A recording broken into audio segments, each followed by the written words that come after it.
Hey guys, welcome to Rocket League. Rocket League was released on PS4 and PC July 7th, 2015, and was announced on February 19th, 2014 by Psyonix, who was the developer behind supersonic, acrobatic, rocket-powered battle cars, which is Rocket League's predecessor. They renamed the new one to Rocket League because of shortening the name, because that's just a ridiculously long name. But the old one received a Metacritic score of 67 and was a PS3 exclusive, which was downloaded 2 million times on PSN. Now, Psyonix announced back in March of 2011 that a sequel was indeed in development, and here we are over 4 years later with a game that, to be honest, doesn't really feel like a 4-year project. It's still a great game, but it seems like a long time to make this. Now, don't get me wrong, it is a great game, but I feel like they could have added much more into the game, like more cars, add-ons like toppers and boost trails, as well as some more game types. At launch, Rocket League had 11 vehicles, along with tons of add-ons like toppers, decals, antennas, and other customization options like decals and paint.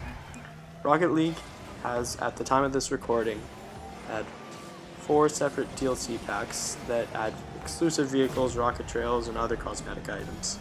Psyonix has also decided to include free DLC in addition to all of this paid DLC, which is great for players who don't feel like spending an extra $15 on a game that only costed them $20, or in my case, nothing, because I got it with PlayStation Plus when it first came out.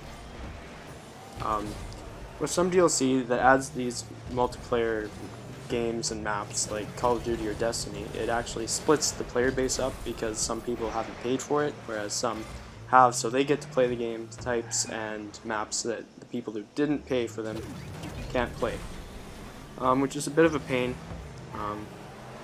because then if someone who didn't play the game or didn't pay for this DLC wants to play a game, they can't, because they'll be constantly kicked out for the other players who have paid for this map, so they can't play on that map. Another great thing that Rocket does is keeping both a competitive and a casual gamer base by adding ranked matches for competitive gamers and normal matches for players who just want to have a good time.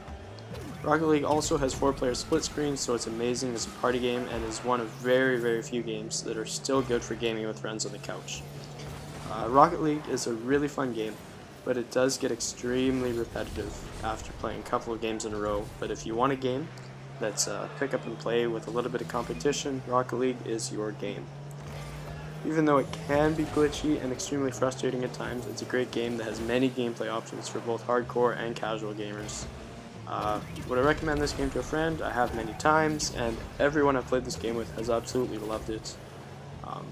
Yeah, it's a great game. Am I happy with my purchase? For sure. Even though I didn't really purchase it, I would have had no question about putting $20 down for it.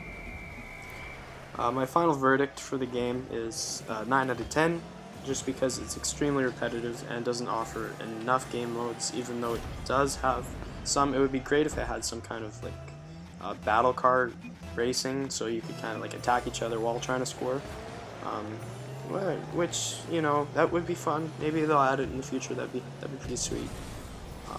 Yeah, but it's also extremely frustrating when the game does lag or glitch out a little bit, because it's super fast-paced and a game where like milliseconds count. So when it does glitch out, you can completely miss the ball and then lose the game, and that's extremely frustrating. Metacritic gave the game a score of 85, and it's been downloaded over 8 million times at the time of this recording, which is just nuts. Yeah, anyway, enjoy the rest of the gameplay. Don't forget to rate, comment, and subscribe for more videos. Thanks for watching, and I'll see you guys next time.